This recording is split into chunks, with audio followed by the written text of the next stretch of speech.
కూడి వచ్చినటువంటి దేవుని పిల్లలందరికీ ప్రభు యేసుక్రీస్తు పేరిట వందనములు స్తుతులు తెలియజేసుకుంటున్నాం. చిన్న ప్రార్థన చేసుకుందాం. పరలోకమందు ఉన్నటువంటి మా యొక్క తండ్రి, మీ యొక్క పరిశుద్ధమైన ఉన్నతమైన నామాన్ని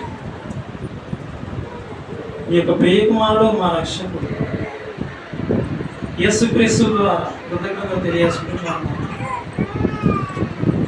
మీరు రాయించిన జీవగ్రంథంలో నుండి కొన్ని విషయాలు తండ్రి నేను ఆలోచిస్తూ ఉంటాను. నేను చక్కగా అర్థం చేసుకుని ఈ యొక్క వాక్యానికి విలువ ఇచ్చిన ఆయన ఈ యొక్క భూమి మీద నీవు కోరుకున్నటువంటి రూపం స్వరూపాన్ని మేము కలిగి మీ చిత్తాన్ని నెరవేర్చేదండి ఉన్న మహాలోకం చేరుకుని అవకాశం కల్పిస్తాను. ఈ ప్రార్థన ఈ ప్రియకుమారుడైనటువంటి యేసుక్రీస్తు ద్వారా అడిగి వేడుకొస్తున్నాం తండ్రి. ఆమేన్. ప్రియమైన దేవుని పిల్లలారా, మీకు ముందుగా ప్రకటింపబడిన విధంగా మరి ఈరోజు బైబిల్ గ్రంథంలో నుండి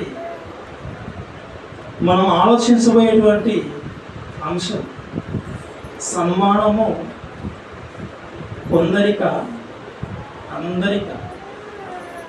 కొంతమంది ఆలోచించి ఉంటారు సన్మానం కొందరికే కదా, కొంతమంది ఆలోచించి ఉంటారు సన్మానం అందరికీ. ఏమైనా దేవుని పిల్లలారా, దేవుని యొక్క మాటలకు మనం సమయం ఇవ్వాలి. మన జీవితంలో సమయం కేటాయించాలి. చాలామంది దేవుని యొక్క మాటలకు సమయం ఇవ్వకుండా పని ఉందని దేవుని మాటలు వినడానికి దేవుని పని చేయడానికి సమయం కేటాయిస్తారు. అయితే జీవితంలో ప్రతిరోజు చేస్తూ ఉన్నటువంటి పనులలో ఇదిగో పనిలో ఉన్నాను, బిజీగా ఉన్నాను, ఇదిగో నాకు సమయం లేదని టయానికి నీళ్ళు తాగకుండా ఎవరు ఉండరు. ఎంత పనిలో ఉన్నా, ఎలాంటి ఇంటర్నేషనల్ కాన్ఫరెన్స్ అయినా కానీ గ్యాప్ ఇచ్చి నీళ్ళు తాగుతారు. గ్యాప్ ఇచ్చిన తర్వాత భోజనం కూడా చేస్తారు ఎంత బిజీగా ఉన్నా. లేకుంటే ఆ మీటింగ్ అయిపోయేలోపు చచ్చిపోతాడు, భోజనం లేకపోతే నీళ్ళు లేకపోతే. ప్రియమైన దేవుని పిల్లారా, మన జీవితంలో కూడా దేవుని యొక్క వాక్యానికి సమయం ఇవ్వాలి. భోజనం లేకపోతే నీళ్ళు లేకపోతే చచ్చిపోతామనేది ఎంత నిజమో, దేవుని మాటలు లేకపోతే కూడా ఖచ్చితంగా చచ్చిపోతాం. దేవుడు అదే చెప్పాడు, మీరు నా మాట వినిన ఎడల బ్రతుకుతురు, వినకపోతే ఆత్మీయంగా చచ్చిపోతాం. ప్రియమైన దేవుని పిల్లలారా, అయితే ఇక పాఠంలోకి వెళ్ళిపోతే సన్మానం కొందరిక సన్మానం అందరిక. సన్మానం ఇంగ్లీష్ బైబిల్లోకి వెళ్ళిపోతే అక్కడ హానర్ అనే పదం కనబడుతుంది. హానర్ అంటే గౌరవించడం. సన్మానం అనగా గౌరవించడం. ప్రియమైన దేవుని పిల్లలారా, మనం బాగా ఆలోచిస్తే మనుషుల దగ్గర నుండి మనం సన్మానం కోరుకుంటాం. అందరూ నన్ను సన్మానించాలని మనుషులు ఆలోచిస్తారు, కానీ మనుషులకు సన్మానం చేయాలని ఎక్కువగా మొగ్గు చూపరు. సన్మానం పొందుకోవాలని ఆశపడతారు, కానీ సన్మానం చేయాలని ఆశపడరు. బైబిల్లో దేవుణ్ణి అడుగుతాం, సన్మానం చేయాలి, అయితే ఎవరికి చేయాలి? ప్రియమైన దేవుని పిల్లలారా, మొదటిగా ఒక వచనం చూసుకున్నప్పుడు పాత నిబంధనలో నిర్గమాకాండం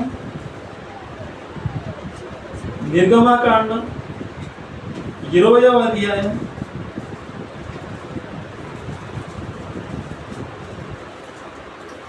20వ అధ్యాయం 12వ వచనం. నీ దేవుడైన యెహోవా నీకు అనుగ్రహించు దేశములో నీవు దీర్ఘాయుష్మంతుడవు అగునట్లు నీ తండ్రిని నీ తల్లిని సన్మానించుము. నువ్వు దీర్ఘాయుష్మంతుడుగా దీర్ఘకాలం దేవుడిచ్చినటువంటి ఆయుష్కాలం అన్ని దినాలు నువ్వు గడుపుకొని కన్నుమూయాలంటే, అర్ధాంతరంగా చావకుండా ఉండాలంటే, ఇదిగో తల్లిదండ్రులు ఏం చేయాలి? సన్మానించాలి. ఎందుకంటే వాళ్ళు కన్నవారు, వాళ్ళు పోషించిన వాళ్ళు. ఇదిగో బాల్య దశలో మురిగిగా ఉన్నప్పుడు వాళ్ళు కడిగిన వాళ్ళు. ఇదిగో ఏడుస్తూ ఉన్నప్పుడు రాత్రుళ్ళు నిద్రపోకుండా కాపాడిన వాళ్ళు. అదేవిధంగా రోగం వచ్చినప్పుడు రోగాలకు మందులు పెట్టి, అంటే పిల్లవాడికి ఆహారం పెట్టి వాళ్ళు కడుపుకు ఆహారం తీసుకోకుండా మరి పోషించారు కాబట్టి, వాళ్ళ చక్కగా చూసుకున్నారు కాబట్టి, ఇదిగో వాళ్ళను సన్మానించాలి. సన్మానించవలసిన అవసరం ఉంది. దేవుడే చెప్తా ఉన్నాడు ఇదిగో నీవు దీర్ఘాయుష్మంతుడు ఉండాలంటే నీ తండ్రిని తల్లిని నువ్వు సన్మానించుము. నువ్వు సన్మానించాలి, వారిని గౌరవించాలి. ఇదిగో పెద్ద అయిన తర్వాత ఇదిగో తల్లిదండ్రులను సన్మానిస్తారు, అవమానిస్తారు. భోజనం పెట్టారు, ఒక మొత్తం భోజనం పెట్టారు టయానికి. దప్పిగా అయితే నీళ్ళు ఇవ్వరు, అవసరమైతే కొడతారు. ఈరోజు అందుకే ప్రపంచంలో ఎందుకు వృద్ధాప్యానికి సంబంధించిన వారందరికీ మరి కొన్ని ఆశ్రమాలు ఉన్నాయి, మదర్ హోమ్స్. ప్రియమైన దేవుని పిల్లలారా, దేవుడు చెప్తా ఉన్నాడు ఇదిగో మీరు మీ తల్లిదండ్రులను సన్మానించాలి. సన్మానించకుంటే ఏమవుతుంది? దేవుడు చాలా విషయాలు చెప్పుకుంటూ వచ్చాడు. తల్లిదండ్రులకు భయపడాలని చెప్పాడు. ఇదిగో నువ్వు భయపడకుండా ఉంటే ఇదిగో నీ పరిస్థితి చివరి దశ ఎలా ఉంటుందో ఒక వచనం చూద్దాం ప్రియులారా. వచనం చూద్దాం. సామెతల గ్రంథం 30వ అధ్యాయం. సామెతల గ్రంథం 30వ అధ్యాయం 17వ వచనం. సామెతల గ్రంథం 30వ అధ్యాయం 17వ వచనం. తండ్రిని అభాసించి తండ్రి మాట తండ్రిని అభాసించి తల్లి మాట విననొల్లని వాని కన్ను లోయ కాకులు పీకును, పక్షిరాజు పిల్లలు దాని తిను. తల్లిదండ్రులను గౌరవించకుండా అగౌరవపరుస్తూ తిడుతూ కొడుతూ ఇదిగో వ్యర్థంగా బ్రతుకుతూ ఒకరోజు అర్ధాంతరంగా చచ్చిపోతే, దిక్కుమొక్కు లేని ఒక పిలువుగా పడిపోతే, ఆ టైంలో కాకులు వచ్చి ఆ కళ్ళను పీకేస్తాయి. అంత ఘోరమైన స్థితిలోకి వెళ్ళిపోతారు. కాబట్టి సన్మానించాలి, తల్లిదండ్రులను సన్మానించాలి అంటే గౌరవించాలి. ఏదో మదర్స్ డే వచ్చినప్పుడు, ఫాదర్స్ డే వచ్చిన రోజు శుభాకాంక్షలు చెప్పడం కాదు. ఏదో ఒకరోజు ఆ రోజు కేటాయించుకొని ఆశీర్వాదం తీసుకొని ఒక శాలువ కప్పి ఒక దండ వేసి ఇక మిగిలిన రోజులన్నీ కొట్టడం కాదు. వారిని గౌరవించాలి, వారికి అవసరమయ్యే పోషణ అందించాలి. అంటే సన్మానించాలి, సన్మానం అనగా గౌరవించాలి. అలా లేకపోతే ఇదిగో చివరి దశ ఘోరమైన పరిస్థితి. పక్షులు వచ్చి కళ్ళు పీకే పరిస్థితి. డెడ్ బాడీ అది సురక్షితంగా సుఖవంతంగా సమాధికి వెళ్ళదు, ఘోరమైన సాగు. ప్రియమైన దేవుని పిల్లారా, తల్లిదండ్రులను సన్మానించాలి. ఇది మొదటిది. ఇక కుటుంబం దగ్గరికి వెళ్ళిపోదాం, భార్య భర్త దగ్గరికి వెళ్ళిపోదాం. కుటుంబంలో ఎవరు ఏలికగా ఉండాలని దేవుడు కోరుకున్నాడంటే పురుషుడు ఏలికగా ఉండాలి. కుటుంబంలో పురుషుడు ఏలికగా ఉండాలి. కానీ ప్రపంచంలో కుటుంబాల వైపు చూసినప్పుడు మనకు ఆశ్చర్యం అవుతారు. పురుషుడు అధికారంగా ఉన్నాడు ఆ కుటుంబంలో, స్త్రీలదే ఆధిపత్యం, స్త్రీనే ఏలికగా ఉంటారు. ప్రియమైన దేవుని పిల్లారా, అయితే బైబిల్ గ్రంథంలో మరి మాదీయ పారసీక సామ్రాజ్యంలో జరిగిన సంఘటనలో ఒక రాజు ఉన్నాడు, అహష్వేరోషు రాజు ఉన్నాడు. ఆ రాజు ఉన్న కాలంలో మరి సుమారుగా 127 సంస్థానాలను పాలిస్తూ ఉన్న సమయంలో ఆయన ఏం చేశాడంటే ఒక ఆలోచన చేశాడు. ఇదిగో అందరికీ విందు చేయాలి, ఆ విందుకు అందరిని ఆహ్వానించాడు.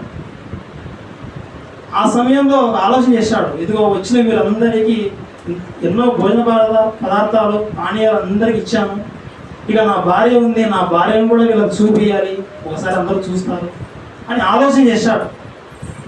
ఇదిగో చంద్రులుగా ఉన్న వాళ్ళకు సమాచారం ఇచ్చాడు, ఇదిగో ఆమెను తీసుకురండి అని పంపిస్తే వాళ్ళు పోయి సమాచారం చెప్పారు, రాణిగారు ఇదిగో మీ ఆయన పిలుస్తున్నాడు రమ్మని చెప్తే రాణి రాదు, భర్త మాట వినదు. ప్రియమైన దేవుని పిల్లలు చూడండి, వచనం చూద్దాం ఒకసారి. ఎస్తేరు గ్రంథం 1వ అధ్యాయం 20వ వచనం.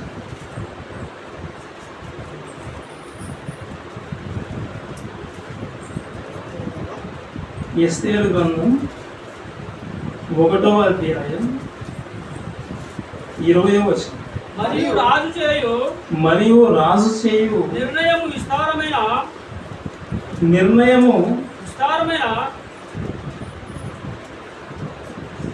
విస్తారమైన తన రాజ్యం అంతటను ప్రకటించిన ఎడల గనురాలు గాని అల్పురాలు గాని స్త్రీలందరూ తమ పురుషులను సన్మానించుదరని చెప్పాను. ప్రియమైన దేవుని పిల్లలారా, అంటే ఈ వచనానికంటే ముందు ఏం జరిగిందంటే, ఈ వచనం చదివాము, అంటే ఈ వచనానికంటే ముందుగా రాణి రాదు. అప్పుడు ఆ దేశంలో ఉన్న కాలజ్ఞానులకు సమాచారం ఇస్తాడు, ఇదిగో రాణి రాలేదు, నేను పిలిస్తే ఇదిగో మీ యొక్క సలహా ఏంటి, మీరు సలహా ఏం చెప్తారు అని సలహా అడిగితే ఒక వ్యక్తి, ఆయన పేరేం పేరంటే 16వ వచనంలో చూడండి ఒకసారి. 16వ వచనంలో మిముకాను, ఈ మిముకాను అనే అతను సలహా ఇస్తాడు, రాజా నువ్వు పిలిచినప్పుడు ఆమె రాలేదు కదా, నువ్వు పిలిచినప్పుడు ఆమె రావాలి, ఆ టైంలో రాలేదు కదా, ఇక ఎప్పుడు నీ దగ్గరికి ఆమె రాకూడదు. ఆ రోజు పిలిచినప్పుడు రాలేదు కదా, ఇదిగో ఎప్పుడు ఆమె నీ సన్నిధిలోకి రాకూడదు. ఇదిగో ఆమె కంటే, ఆమె పేరు వస్తే, ఆమె కంటే యోగ్యురాలని నువ్వు రాణిగా చేయాలి, రాణి ప్లేస్లో ఇంకొక రాణి, అప్పుడు ఎస్తేరు వస్తుంది. ఆ సమయంలో ఆజ్ఞ బయలుదేరింది, ఆ ఆజ్ఞ మనం చదివాము. ఇప్పుడు మళ్ళీ చదువుదాం ఒకసారి. 20వ వచనం. మరియు రాజు చేయు నిర్ణయం విస్తారమైన తమ రాజ్యమంతటా ప్రకటించిన గనురాలు గాని అల్పురాలు గాని స్త్రీలందరూ తమ పురుషులను సన్మానించుదురు. రాజు పిలిచినప్పుడు రాణి రాలేదు, ఈ సమాచారం మొత్తం రాజ్యం అంతా తెలిసిపోయింది అనుకో. రాజు భార్య రాజు మాట వినలేదు, ఇది పూరి గుడిసా, ఈ మాట నేనేందుకు వింటాను అని ప్రతి ఇంట్లో ఉన్న స్త్రీ రాణిని ఒక ఫ్యాన్గా ఫీల్ అయిపోతారు. మేము రాణికి సంబంధించిన ఫ్యాన్స్, మేము రాణిని ఆదర్శంగా తీసుకుంటాం అని ఆలోచన పడిపోతారు. ఆ అవకాశం దక్కకూడదని ఆ రోజే రాణి ప్లేస్లో ఇంకొక రాణి వచ్చింది. ఇదిగో దేశంలో ఉన్న అల్పులు కానీ గనులు కానీ ఎవరైనా సరే తమ భర్తలను సన్మానించాలి. కుటుంబంలో ఏలిక పురుషుడు ఆమెను సన్మానించాలి. అదే చెప్తా ఉన్నాడు చూడండి 20వ వచనం చివరకు, స్త్రీలందరూ తమ పురుషులను సన్మానించుదురు, గౌరవించాలి. స్త్రీలు పురుషులను గౌరవించాలి. ఒక ఆయన ఫేస్బుక్లో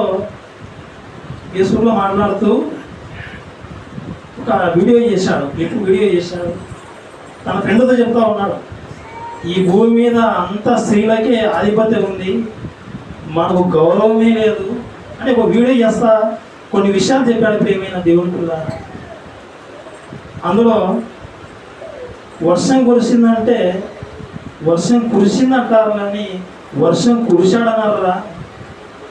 మెరుపు మెరిసిందంటే మెరిసిందంటారు కానీ మెరుపు మెరిశాడని ఎవరన్నారు? తుఫాను వచ్చిందంటే తుఫాను వచ్చిందంటారు కానీ తుఫాను వచ్చాడని ఎవరన్నారు? మన మగవాళ్ళకు విలువ లేదని అలా చెప్పారు. ఈరోజు దేశంలో కూడా నదులకు ఉన్న పేర్లు కూడా చూస్తే మెజార్టీగా ఆడవాళ్ళ పేర్లే. గంగా నది, నర్మదా నది, తపతి నది, కృష్ణా నది, కృష్ణమ్మ, గోదావరి, ఏదో బ్రహ్మపుత్ర, అది ఒక్కటి కొద్దిగా పురుషుని పేరు, ఇంకా ఏదైనా ఉండొచ్చుకోండి. అంటే మెజార్టీగా చూస్తే అన్ని స్త్రీల పేర్లే, నదుల పేర్లు. మనకు విలువ లేదు అక్కడ, అసలు మనం ఇక్కడ భూమి మీద ఉండకూడదు, మనకు విలువే లేదని వీడియోలో మాట్లాడుతూ ఉన్నాడు. అయితే ఎక్కడికి వెళ్ళిపోవాలి? ఇదిగో ఇక్కడ కాదు మన వాళ్ళు ఉండేది, మన వాళ్ళు ఆకాశంలో ఉన్నారు. ఇదిగో అక్కడ ఉన్నారు కదా మన వాళ్ళు. ఇదిగో సూర్యుడు మనవాడే, ఇదిగో చంద్రుడు మనవాడే, ఇదిగో శనిగ్రహం అది మనవాడే, పేరు శనే కానీ మనవాడే. అక్కడ వెళ్ళిపోవాలి అని ఇలా మాట్లాడుతూ ఉన్నారు ప్రియమైన దేవుని పిల్లలారా. అంటే పురుషులకు ఆధిపత్యం లేదని, అగౌరవపరిచే విధంగా భూమి మీద ఉన్నాయని, అదేవిధంగా ఒక కంప్యూటర్ కానీ ఒక టీవీలో కానీ ఒక పరికరం ఉంటుంది, మదర్ బోర్డు. మదర్ అంటే తల్లి. పరికరంలో మదర్ బోర్డు ఉంది కానీ ఫాదర్ బోర్డు లేదు అసలు అని ఫీల్ అయిపోయాడు. మదర్ బోర్డు ఉంది కానీ ఫాదర్ బోర్డు లేదు, ఇక్కడ కూడా విలువ లేదు అసలు మనకు అని ఈ విధంగా చాలా ఫీల్ అయిపోయాడు ప్రియమైన దేవుని పిల్లలారా. అయితే దేవుడు చెప్పాడు, స్త్రీలకు చెప్పాడు, మీ పురుషులను మీ భర్తలను మీరు సన్మానించాలి, వాళ్ళను గౌరవించాలి. ఈ మాటలు విన్న తర్వాత నిజమే మేము గౌరవిస్తూ ఉన్నాము, మేమెందుకు గౌరవించలేదు, మేము అవమానపరచలేదని ఆలోచనకు వస్తారు. ఒకసారి మనం బాగా క్షుణ్ణంగా అడిగితే, అమ్మా నీకు ఎన్ని చీరలు ఉన్నాయి అని అడిగితే సంఖ్య చెప్పలేదు. సంఖ్య ఇన్ని చీరలు ఉన్నాయి సంఖ్య చెప్పలేదు. ఇదిగో బీరువా నిండా మరి చీరలు ఉన్నాయి, బీరువా నిండా చీరలే, బీరువా నిండిన తర్వాత కూడా చీరలే. మరి బీరువాలో మీ భర్తకు సంబంధించిన దుస్తులు ఏమైనా ఉన్నాయా? దుస్తులు లేవు. గుండెలో చోటిచ్చింది కానీ బీరువాలో చోటు ఇవ్వలేదు. గుండెలో చోటిచ్చింది కానీ మనసుకు చోటిచ్చింది కానీ ఆ బీరువాలో బట్టలు పెట్టుకోవాలని అడిగామనుకో కోపంతో రగిలిపోతారు. స్థానం లేదు. ప్రియమైన దేవుని పిల్లలారా, స్త్రీలు తమ పురుషులను గౌరవించాలి, సన్మానించాలి. ఇంకా స్త్రీలు బాధపడాల్సిన అవసరం లేదు, మీకు కూడా సన్మానం ఉంది. ఇక్కడ చెప్పారు కదా, పురుషులను సన్మానించాలని ఇక్కడ ఉంది. ఇంకో చోటికి వెళ్ళిపోదాం. పేతురు రాసిన పత్రిక, పేతురు రాసిన మొదటి పత్రిక 3వ అధ్యాయం, పేతురు రాసిన మొదటి పత్రిక 3వ అధ్యాయం 7వ వచనం. అటువలే పురుషులారా జీవమును కృపావరములో మీ భార్యలు మీతో పాలివారై ఉన్నారని ఎరిగి ఎక్కువ బలహీనమైన ఘటమని ఏం చేయాలి? భార్యను సన్మానించి. అంటే పురుషులు వాళ్ళు చెప్తా ఉన్నాడు, మీరు ఏం చేయాలంటే మీ భార్యను సన్మానించాలి. వాళ్ళ వల్ల మీకు సన్మానం ఉంది, మీ వల్ల వాళ్ళకు సన్మానం ఉండాలి. మీరు ఘటం, ఆమె మిక్కిలి బలహీనమైన ఘటం. మిక్కిలి బలహీనమైన ఘటమైనా కానీ ఆమెను కూడా ఏం చేయాలంటే సన్మానించాలి, ఆమెను కూడా గౌరవించాలి. ఏమైనా దేవుని పిల్లారా, మరి చాలామంది మెజార్టీగా చూస్తే తమ భార్యలను సన్మానిస్తారు, తమ భార్యలకు విలువ ఇవ్వరు. మంచి భోజనం తినే సందర్భంలో కూడా మంచి భోజనం తిననివ్వకుండా కూడా గొడవపడే వాళ్ళు ఉన్నారు. మంచి వస్త్రములు మంచి చీరలు కట్టుకుంటే కూడా ఓర్వలేని వాళ్ళు కూడా ఉన్నారు. మంచిగా రెడీ అయితే కూడా ఫీల్ అయిపోయే వాళ్ళు ఉన్నారు, అనుమానపడే వాళ్ళు ఉన్నారు. ఎవరు చెప్తా ఉన్నాడు, ఇదిగో వాళ్ళను కూడా గౌరవించండి, మీరు వాళ్ళను కూడా సన్మానించండి. వాళ్ళు చెప్పే మాటలు దైవ సంబంధమైన మాటలేనా? అయితే వాళ్ళకు కూడా విలువ ఇవ్వండి, ఆ మాట మీరు కూడా వినండి, వాళ్ళను కూడా కొంచెం గౌరవించండి. ఏమైనా దేవుని పిల్లారా, గౌరవించరు, అవమానిస్తారు. అవసరమైతే తాగి వచ్చి బయటికి ఈడ్చుకొని వచ్చి వీధిలో కొడతాడు. ఇక నా అంతటి వాడు ఎవరు లేడు, మామూలుగా కొట్టాడు అనమాట, ఇచ్చి కొట్టుడు కొడతాడు, అవమానపరుస్తారు. కానీ దేవుడు చెప్తా ఉన్నాడు, ఇదిగో ఆమెను సన్మానించాలి. ఆ కొట్టడం ఏమో కానీ ఆమె బలహీనమైన కన్నం కాబట్టి వీధిలోకి ఈడ్చుకొని వచ్చి కొడతా ఉన్నారు. ఇది బాగానే ఉంది. మన దేశంలో మరి ఒలింపిక్స్లో ఎన్నో పథకాలు రాలేదని ఎందరో మేధావులు బాధపడతా ఉన్నారు. ఆ కొట్టడం మీద ఈవెన్ కొట్టకుండా ఏదో ఒలింపిక్ గేమ్స్లో పాల్గొంటే ఎన్నో పథకాలు వస్తాయి మన దేశానికి. అక్కడ పాల్గొన్నాడు. మరి బలహీనమైన ఆమె ఈమె కాబట్టి ఇంకో చిరబాదడం, బయటికి తీసుకొని వచ్చి ఆమె బాధడం, మరి ఆ విధంగా చేస్తారు ప్రేమైన దేవుని పిల్లల. అయితే వారిని కూడా గౌరవించాలి, కించపరచకూడదు, అవమానపరచకూడదు. తల్లిదండ్రులను సన్మానించాలి, భార్య భర్తను సన్మానించాలి, భర్త భార్యను సన్మానించాలి. ఇక అంతేకాదు, ఈ భార్య భర్తలు ఇద్దరు ఇంకా ఎవరిని సన్మానించాలి చూద్దాం ఒకసారి. కీర్తనల గ్రంథం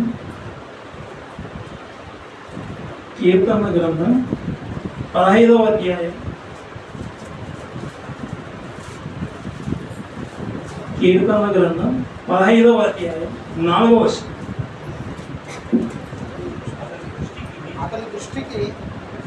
అతని దృష్టికి నీచుడు అసహ్యుడు, అతడు యెహోవా యందు భయభక్తులు గల వారిని సన్మానించును. ఇక్కడ ఎవరిని సన్మానించాలంటే ఇక్కడ చెప్తా ఉన్నాడు దేవుడు.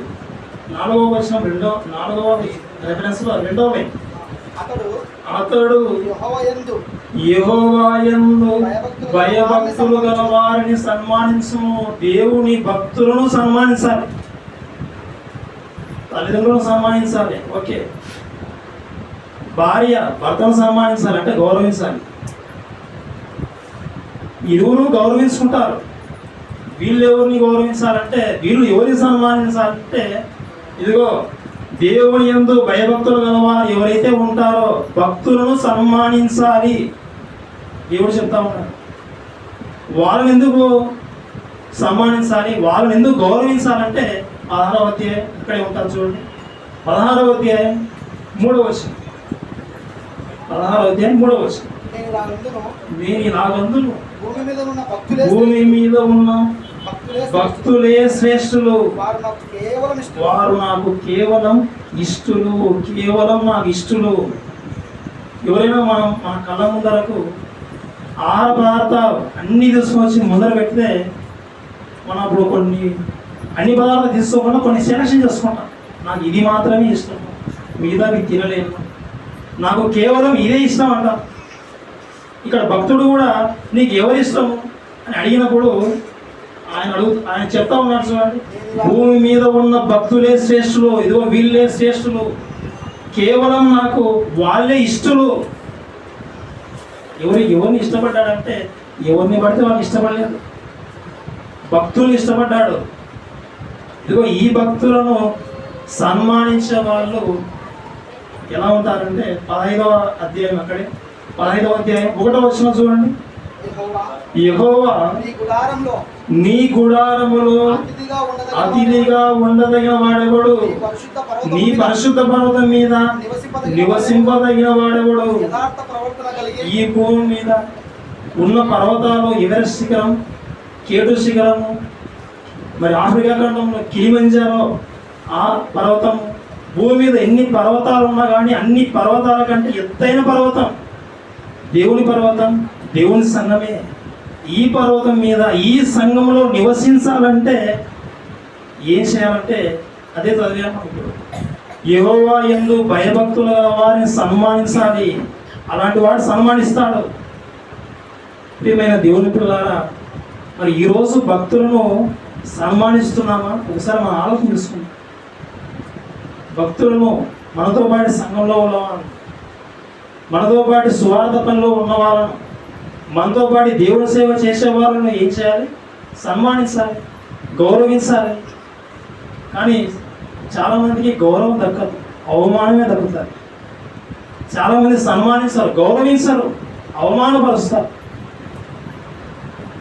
ప్రియమైన దేవుని పిల్లలు, ఇంకా కొన్ని వచనాలు చూద్దాం ఒకసారి.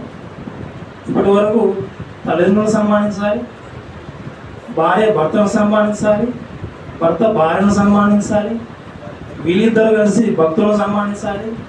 ఇంకా ముందుకు వెళ్దాం. తిమోతికి రాసిన పత్రిక, మొదటి పత్రిక,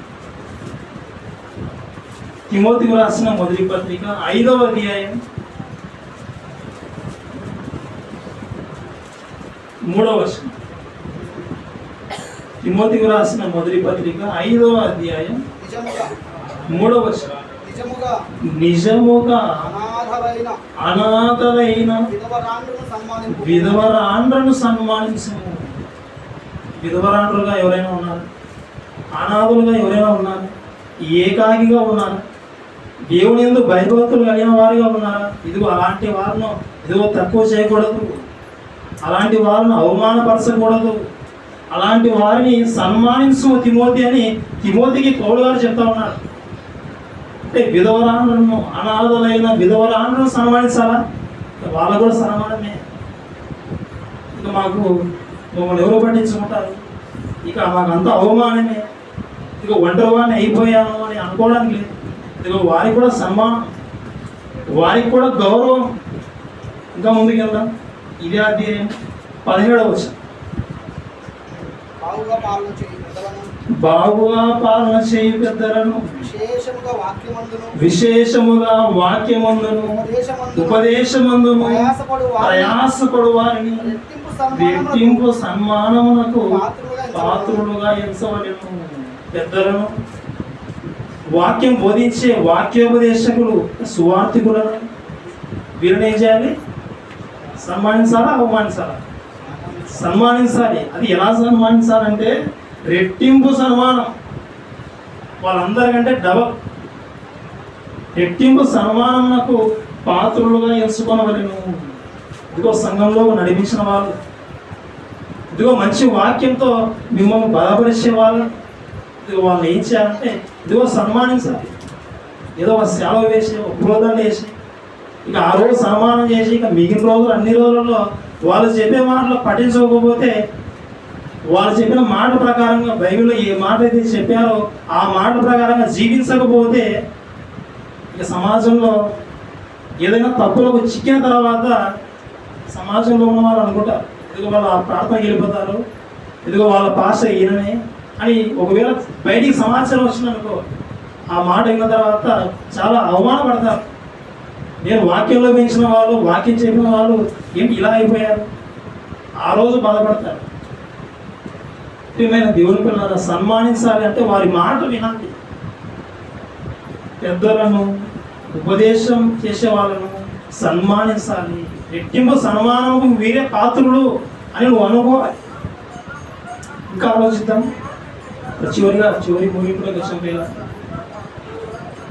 పేతురు రాసిన మొదటి పత్రిక, పేతురు రాసినటువంటి మొదటి పత్రిక 2వ అధ్యాయం 17వ వచనం. అందరినీ సన్మానించుడి. ఏం చేయాలి? ఎంతమంది సన్మానించాలి? అందరినీ సన్మానించుడి. తల్లిదండ్రులను సన్మానిస్తావు, ఓకే, తర్వాత భార్య భర్తను సన్మానిస్తుంది, మరి భర్త భార్యను సన్మానించాలి. ఇక వీళ్ళు భక్తులను సన్మానించాలి, విధవరాలను సన్మానించాలి, పెద్దలను వాక్యోపదేశం మరి సన్మానించాలి. ఇక వీళ్ళు కాకుండా లోకంలో అన్యులు, మూర్ఖులు ఎంతోమంది ఉన్నారు. ఇక వాళ్ళని ఏం చేయాలి? అవసరమైతే వాళ్ళను కూడా ఏం చేయాలి? గౌరవించాలి, సన్మానించాలి. అదే చెప్తా ఉన్నాడు ఇక్కడ, అందరినీ సన్మానించుడి. ఇప్పుడు చెప్పండి, సన్మానం కొందరికేనా అందరికా? సన్మానం అందరికీ సన్మానమే. అందరినీ సన్మానించాలా? అందరు సన్మానించవలసిందే. ఇదిగో నేను గొప్ప జ్ఞానవంతుడు, గొప్ప పొజిషన్లో ఉన్నాను, ఇక నేను ఎవరిని సన్మానించను, ఇక నన్ను అందరూ సన్మానించాలి అని అనుకుంటే ఇక ఈ విషయాలన్నీ, ఈ మాటలు దేవుడు చెప్పాడు కదా, ఈ మాటలు ఏమైంది? పేతురు గారు ఇది చెప్తూ ఉన్నాడు, అందరినీ సన్మానించండి అని చెప్పారు పేతురు గారు. అయితే ఇలా అందరినీ సన్మానించిన వాళ్ళు ఎవరైనా బైబిల్లో ఉన్నారా? ఒక్కరైనా ఉన్నారా? చూద్దాం ఒకసారి చివరి ముగింపులో. అపోస్తుల కార్యములు 28వ అధ్యాయం. అపోస్తుల కార్యములు 28వ అధ్యాయం 30వ వచనం 31వ వచనం. 30. పౌలు 2 సంవత్సరములు పూర్తిగా తన అద్దె ఇంట కాపురం ఉండి తన యుద్ధకు వచ్చు వారందరినీ ఏం చేశాడు? సన్మానించి, వచ్చిన వారందరినీ గౌరవించి, ఇంకా ఏ ఆటంకము లేక పూర్ణ ధైర్యముతో దేవుడు రాజ్యమును గురించి ప్రకటించు ప్రభువైన యేసుక్రీస్తుని గురించిన సంగతులు బోధించుతుండేను. అందరినీ సన్మానిస్తే ఏ ఆటంకం ఉండదు. అందరినీ సన్మానిస్తే, అందరినీ గౌరవిస్తే ఏ ఆటంకం ఉండదు. ఒకవేళ గౌరవించకపోతే, అగౌరవపరిచే విధంగా మనం మాట్లాడితే, ఇదిగో సువార్త చేయడానికి మనం ముందుకు వెళ్ళినా కానీ వాళ్ళే అడ్డుకుంటారు. వాళ్ళని గౌరవించామనుకో, గౌరవప్రదంగా వారినే మాట్లాడామనుకో, వాళ్ళే మనం చేసే సువార్తకు వాళ్ళే సపోర్ట్ ఇస్తారు. పౌలు అదే చేశాడు, అదే తెలివిగా చేశాడు. తన యుద్ధకు వచ్చే వారందరినీ, తన దగ్గర వచ్చినటువంటి వారందరినీ సన్మానించాడు. పౌలు గారు ఆ రోజు ఒక గొప్ప స్పీకర్, ఛాలెంజర్. అలాంటి ఆయనే సన్మానం పొందుకోకుండా వచ్చిన వాళ్ళకే సన్మానం చేశాడు. అంటే మనం కూడా ఏం చేయాలి? సన్మానించాలి. తల్లిదండ్రులు సన్మానించాలి, అంటే గౌరవించాలి, వారికి అవసరమైనవి అన్నీ ఇవ్వాలి. భార్య భర్తను సన్మానించాలి, భర్త భార్యను సన్మానించాలి, ఇక వచ్చిన భక్తులను సన్మానించాలి, దేవుని పని చేసే వాళ్ళను సన్మానించాలి, సంఘంలో ఉన్నటువంటి విధవరాండ్రను సన్మానించాలి, చిన్న చూపు చూడకూడదు, పెద్దలను సన్మానించాలి, వాక్యోపదేశం సన్మానించాలి, ఇక చివరికి అందరినీ సన్మానించాలి. ఒకవేళ వాళ్ళ పేర్లన్నీ గుర్తు లేకపోతే ఒక్కటే మాట, అందరినీ సన్మానించుడి. అలా సన్మానించిన వాళ్ళు ఉన్నారంటే పౌలు గారే ఉన్నారు. ఆయన యుద్ధకు వచ్చిన వారందరినీ సన్మానించాడు. ఇంతవరకు బాగానే ఉంది. అందరినీ సన్మానిస్తే నీకు సన్మానం ఉండదని అనుకుంటున్నావా? నీకు సన్మానం ఫైనల్. అందరినీ సన్మానించిన తర్వాత నీకు సన్మానం ఉంది. ఇక్కడ సన్మానం కాదు, దేవుని దగ్గర సన్మానం. ఆయన కొరకు బ్రతికితే, వాక్యానుసారంగా ఉంటే, ఇదిగో పరలోకంలో నీకు ఆహ్వానం. లాజరు చనిపోయాడు. లాజరు చనిపోయినప్పుడు లాజరు కోసం ఏమొచ్చాయి? మీరు బైబిల్లో చదువుకున్నారు. ఏమొచ్చాయి? Very good. దేవదూతలు వచ్చాయి, ఆహ్వానం. దేవదూతలే ఆహ్వానించాయా? దేవదూతలే గౌరవప్రదంగా పిలుచుకున్నాయా అంటే పిలుచుకున్నాయి. భూమి మీద ఈ జీవిత కాలంలో అందరినీ గౌరవిస్తే, అందరినీ సన్మానిస్తే, చివరిలో నీకు సన్మానం ఉంది. మర్యాదలు ఇచ్చిపుచ్చుకోవాలి అంటారు. గౌరవ మర్యాదలు ఇచ్చిపుచ్చుకోవాలి. అదే అందరినీ సన్మానిస్తే చివరికి దేవుని దగ్గర మీకు కూడా సన్మానం ఉంది. ఏమైనా దేవుని కూడా మరి ఇప్పటి వరకు ఈ విషయాలన్నీ నీకు అర్థమయ్యని ఆశిస్తూ ఉన్నాను. సన్మానం కొందరిగా, అందరిగా అంటే సన్మానం అందరికీ. అందరినీ గౌరవించాలి, అందరినీ సన్మానించాలి, అందరి మాటలు వినాలి. అవి దైవ సంబంధమైన మాటలు అయితే దేవుని కొరకు ఉన్నతంగా బ్రతికితే పరలోకంలో మనకు సన్మానం ఉంది, పరలోక ప్రవేశం మనకు ఉంది. ఆ విధంగా దేవుని కొరకు ఉన్నతంగా బ్రతుకుతారని ఆశిస్తూ ఈ యొక్క మాటలు ముగిస్తున్నప్పుడు కదా ప్రార్థన చేసుకున్నాం. ప్రార్థిస్తున్నాం. పరలోకమందు ఉన్నటువంటి మా యొక్క తండ్రి, నీ యొక్క పరిశుద్ధమైన ఉన్నతమైన నామం బట్టి నీ యొక్క ప్రియకుమారుడు మా రక్షకుడు యేసుక్రీస్తు ద్వారా కృతజ్ఞతలు తెలియజేసుకుంటున్నాము. ఆయన తల్లిదండ్రులను సన్మానించాలి, భార్య భర్తను సన్మానించాలి. అంటే ఇలా రకరకాలుగా నాయన భక్తులను సన్మానించాలి. విధవరాలను సన్మానించాలి, అందరినీ సన్మానించాలని ఎన్నో విధములుగా తండ్రి మీరు బైబిల్ గ్రంథంలో వ్రాయించారు. మా జీవితంలో నాయన మేము అందరినీ సన్మానిస్తూనైనా ఎవరిని అవమానపరిచి, అన్నిటికంటే ముఖ్యంగా నాయన నీ యొక్క వాక్యానికి విలువ ఇస్తూ తండ్రి నీ వరకు ఉన్నతంగా బ్రతికే విధంగా మా యొక్క మరణం అనంతరం ఆయన నీ యొక్క రాజ్యంలో మేము సన్మానం తండ్రి పొందుకున్నట్లు మా యొక్క బ్రతుకు కాలం అంతా నీ యొక్క వాక్యానుసారమైనటువంటి జీవితం నడుచుకునే విధంగా అవకాశం కలిగిస్తుంది. కూడి వచ్చినటువంటి ప్రతి ఒక్కరిని తండ్రి జ్ఞాపకం చేసుకొని కుటుంబాల్లో ఆయన ఉన్నటువంటి ప్రతి ఒక్కరు తండ్రి వారి వారి ధర్మములు తండ్రి నెరవేరుస్తూ, ఒకరి మాటలు తండ్రి ఒకరు గౌరవిస్తూ, సన్మానపూర్వకంగా తమ బ్రతుకును తండ్రి ముగించుకొని నీకు ఇష్టానుసారంగా బ్రతికే జ్ఞానాన్ని దయచేయమని ఆయన ఇక సంఘంలో ఉన్నటువంటి ప్రతి బిడ్డను తండ్రి జ్ఞాపకం చేసుకొని ఆశీర్వదించమని ఈ ప్రార్థన నీ ప్రియకుమారుడైనటువంటి యేసుక్రీస్తు ద్వారా అడిగి వేడుకొనుచున్నాం తండ్రి. ఆమేన్.